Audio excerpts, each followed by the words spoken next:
Senhor Deus Pai, Criador dos céus e da terra, diante de Ti, Senhor, me chego mais uma vez nesta manhã, te pedindo, Senhor, aquela ajuda de sempre para realizar esse trabalho que é falar do Teu Evangelho, falar de assuntos que nos dá benefício na nossa caminhada e principalmente com a intenção de ajudar alguém a se fortalecer e conseguir enxergar o verdadeiro caminho para a eternidade. Nós pedimos, Senhor, esta ajuda neste momento, mais uma vez, no nome do Teu Filho amado, Jesus. Amém.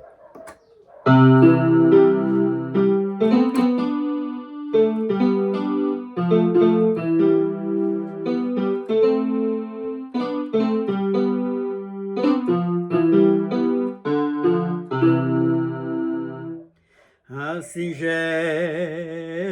igrejinha está com as portas abertas. Jesus quer lhe abraçar. É só chegar na hora certa. Ele está te esperando. Já promoveu uma festa. Ele está te esperando, já promoveu uma festa.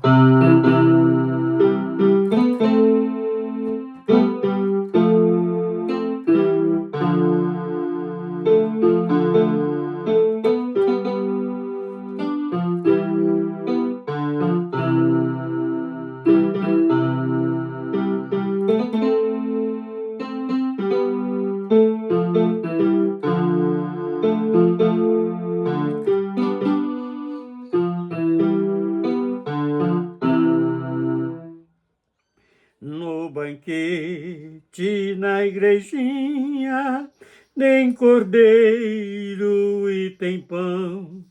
Para aquele que está triste, ele tem consolação. Se você está perdido, também tem a salvação. O que está esperando? Venha receber perdão.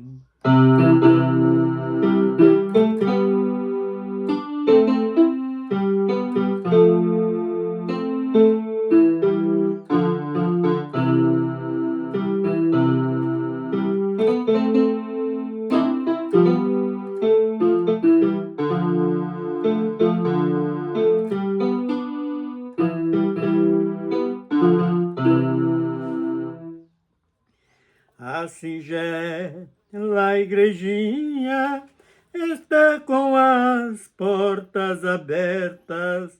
Jesus quer lhe abraçar.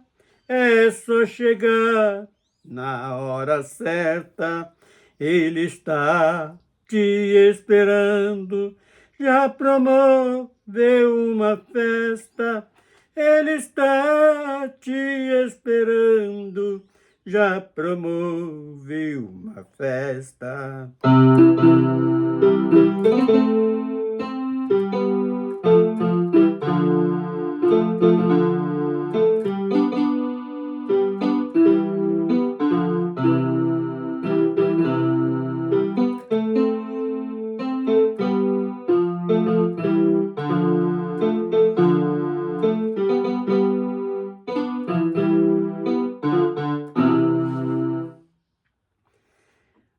A preocupação de Cristo não é luxo nem riqueza, quer tirar do teu coração toda sorte de avareza.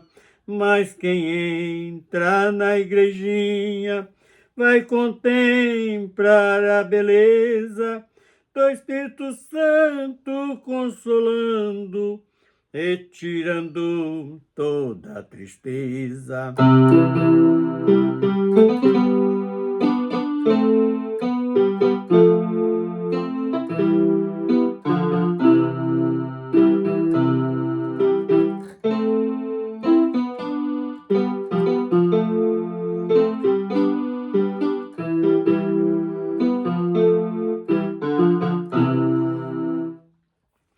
singela igrejinha está com as portas abertas.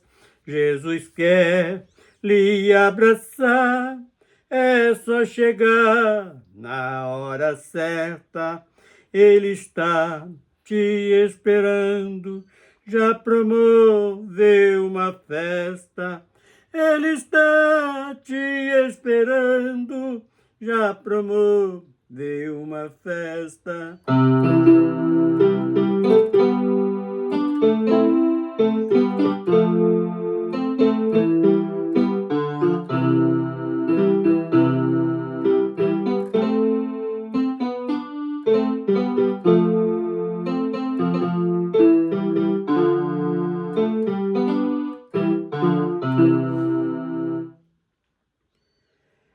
A singela igrejinha veio aqui fazer menção da simplicidade de Cristo para trazer a salvação. Nasceu em uma manjedoura e do reino não fez questão, ensinando os seus discípulos sem ensinar a tradição.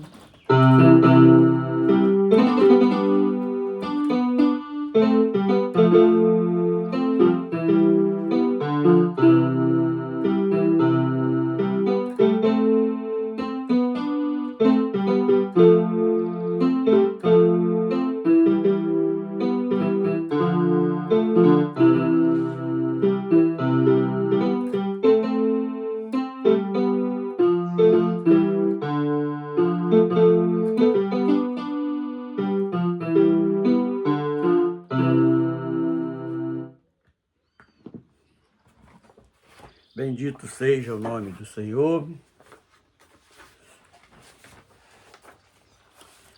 Nosso assunto desta manhã é falar sobre por que Jesus recomendou ânimo. Então, para iniciar, nós vamos estar lendo o Evangelho de João, capítulo 16, verso 33, que diz o seguinte: Tenho-vos dito isto, para que em mim tenhais paz. No mundo tereis aflições, mas tenha bom ânimo. Eu venci o mundo. Então, quando Jesus fala para a igreja isto, em poucas palavras nós entendemos o seguinte: que ele saiu da sua glória, se desfez de todo o poder espiritual e se fez homem para habitar entre nós. Principal objetivo é de nos mostrar que muitas das vezes o homem se acovarda, se diz que a carne é fraca e com isto é a desculpa para estar pecando. Ele fala assim: olha, me despojei de toda a minha glória e me fiz homem como vocês são homens. E eu vou mostrar para vocês, eu quero dar o exemplo para o homem que também tem condição de vencer todas as intempéries, maus percalços e tantas outras coisas. Porque o próprio Jesus, ele nasce, claro que nenhuma linhagem real, que lhe daria condição de assumir o trono do seu pai Davi. E ele nasce no meio de uma família bem pobre, bem simples, apesar de ter a linhagem, mas era uma família humilde. E quando já nos primeiros dias de vida veio a grande perseguição de Herodes, tentando matar Jesus. E o próprio Senhor, que ele, na sua condição de Rei dos Reis, Senhor dos Senhores, ele envia o anjo para avisar que era para seus pais carnais, para levar para o Egito, para se livrar daquela perseguição, a primeira perseguição de Jesus na face da terra. Vamos dizer, nem a primeira, a segunda, porque a primeira foi ele não, os pais dele não achar um lugar para que ele viesse ao mundo. Foi nascer lá numa manjedoura. Segundo, a perseguição de Herodes. Aí ele teve que ir para o Egito, fica lá até Herodes morrer, e o Senhor manda que ele volta, e ali ele fica até os seus 30 anos de idade, quando ele vai encontrar com João Batista, que desce nas águas. Ali começa o seu ministério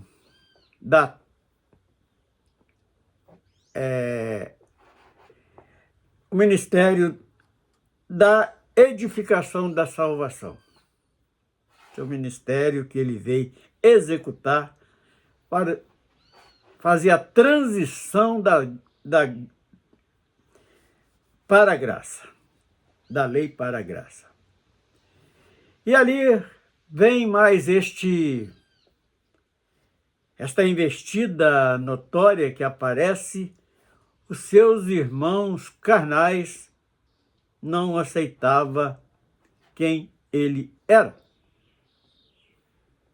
Porque ali acostumados na tradição da lei, e ele vem mostrando um novo caminho para o regresso, para a eternidade, e ali houve uma perseguição drástica acerca dos seus próprios irmãos carnais. Aí, tempos depois, quando ele começa a pregar o evangelho, surge ali os aparentes religiosos da época, principalmente os fariseus. De qualquer maneira, muitos, aqueles sacerdotes, por exemplo, Caifás, com medo de perder o seu posto de elite no meio da sociedade que vivia, eles começam a perseguir ele para pegar em controvérsia, tentando matá-lo. Então ele passou por várias controvérsias aqui neste mundo. Então, quando ele reúne os seus discípulos, fala: olha, tenho-vos dito isto, para que em mim tenhas paz. No mundo tereis aflições, mas tem de bom ânimo. Por que ele falou isso? Porque ele, como homem, ele sofreu várias aflições, de perseguições, e tanto política quanto religiosa da época. E ele falou que o mundo tem para oferecer para todos, principalmente aqueles que me seguirem, é isto: perseguição. E, se possível, até morte vocês vão encarar por causa do meu nome. Mas tendes bom ânimo. O que é esse bom ânimo? É, mediante todas as diversidades, não desistir. Fazer aquilo que necessitamos. Hoje, por exemplo, quando nós antes não conhecíamos as Escrituras ditada pelo Espírito Santo, aquilo que ele deixou na maneira mais simples que podemos entender,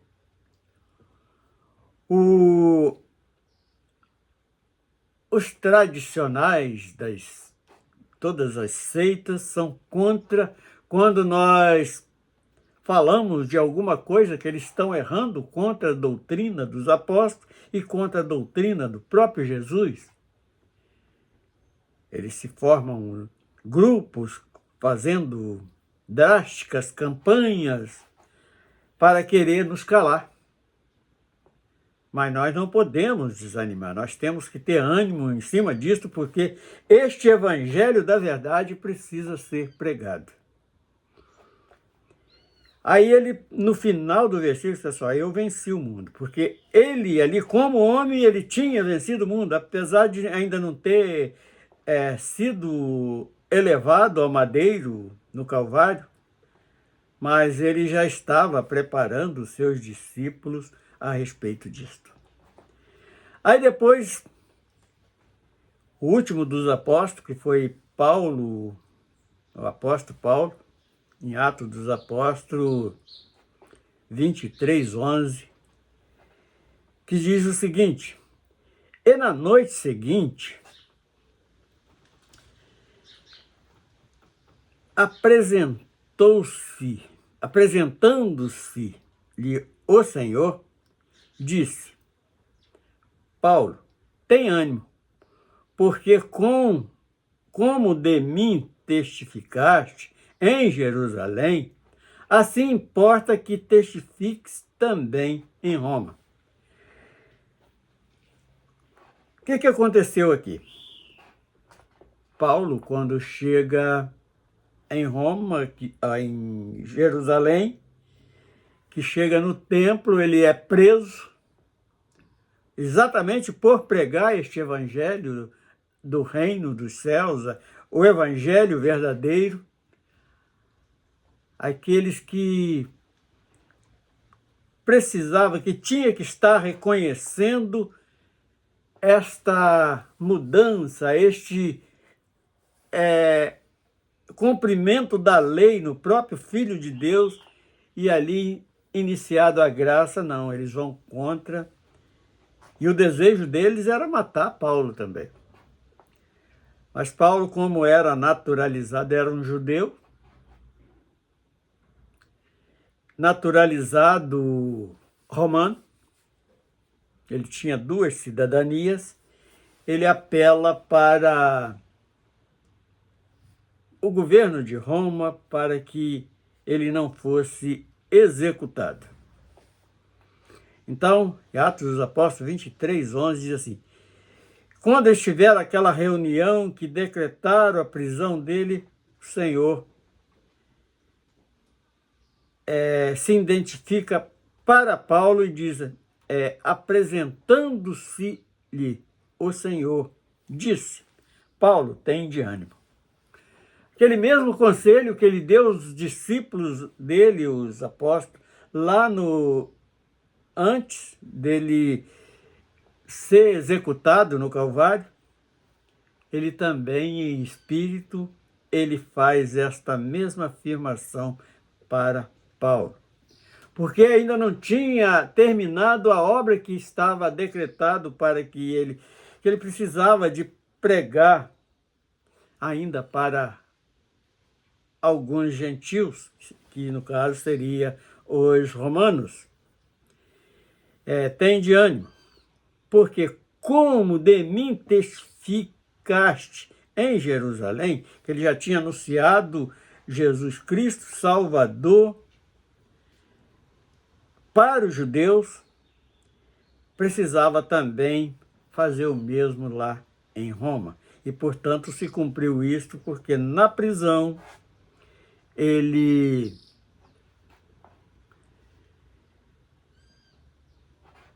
quando foi falar com o governo lá de Roma, ele testifica, e Agripas, no caso, ele fala que, olha, para por aí que por pouco eu não me converto a sua pregação. E no capítulo 27, 22, aí é Paulo que pede ânimo àqueles náuticos que estava com ele no navio, que o navio tinha naufragado. ele fala para aqueles companheiros de viagem, no caso, aqueles náuticos, que era para ter ânimo, porque a vida deles não se perderia. E por que nós fizemos questão em divulgar esta passagem? Nós não estamos nem lendo o versículo, só estamos falando as ações de Paulo, que está no capítulo 27, 22, versículo 22. Paulo recomenda aos náuticos bom ânimo. Porque este bom ânimo também serve para nós até os dias de hoje.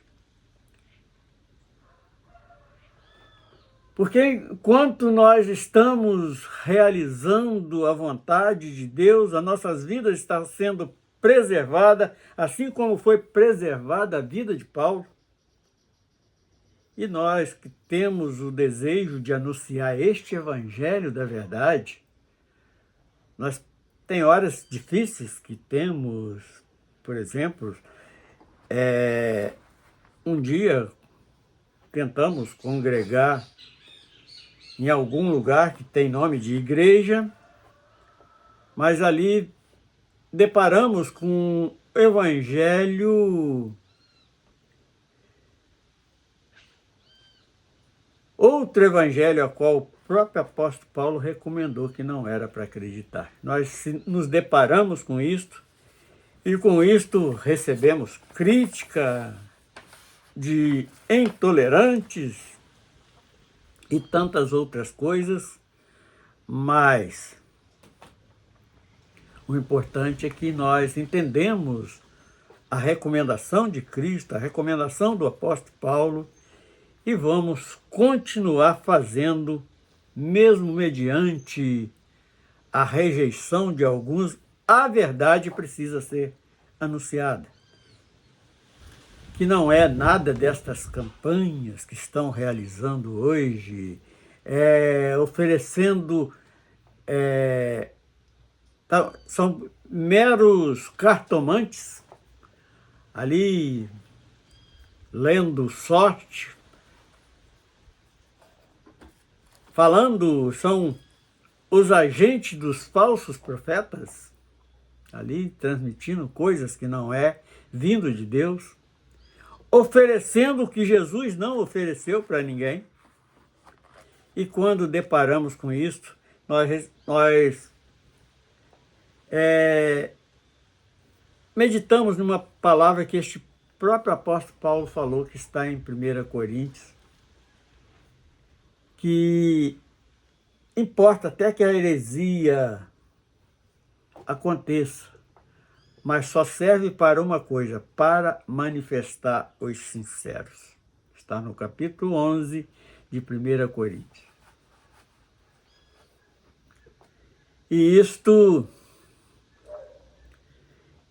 é algo que nos dá ânimo quando temos a palavra da verdade para apoiarmos nela. Porque mediante tudo que o homem tem inventado, nós sabemos que quando são deparados com a palavra da verdade, eles são reduzidos a pó. E com isto, vamos glorificando o Senhor, continuando anunciando este evangelho do reino dos céus, e confiante que não vai demorar muito tempo para Jesus buscar vir arrebatar a igreja. A nossa maior esperança é esta. E se não chegarmos até o dia do arrebatamento, nós vamos estar também ali num descanso, aguardando os dias, ali como os outros estão aguardando este dia maravilhoso que vai chegar para alguns e terrível para outros. Porque quando vão conseguir enxergar que o que nós estamos anunciando é a verdade de Deus para salvar as nossas vidas, para salvar as nossas almas. Então nós temos que estar confiante nesta palavra da verdade, vinda direto dos céus para nós, não ali por meio de falsas revelações, torções da Bíblia, achômetros de homem, mas o que está escrito para que nós possamos seguirmos, que está exatamente nesse guia rex que nos conduz o caminho, o único caminho que nos leva à salvação, que é o próprio Senhor Jesus. Senhor Deus, nós queremos encerrar mais esta palestra, este curto comentário em cima de apenas 3 versículos bíblicos. Então, em cima desses 3 versículos bíblicos, nós expomos hoje a nossa ideia, o que nós entendemos, que é quando Jesus recomenda em ter ânimo. Qual o benefício que isso nos traz? Porque o ânimo aqui ele está pautado na perseverança e também na fé, que seremos estes eleitos do Senhor naquele grande dia. Assim encerramos mais esta conversa, mais esta palestra, no nome do seu Filho amado, Jesus. Amém.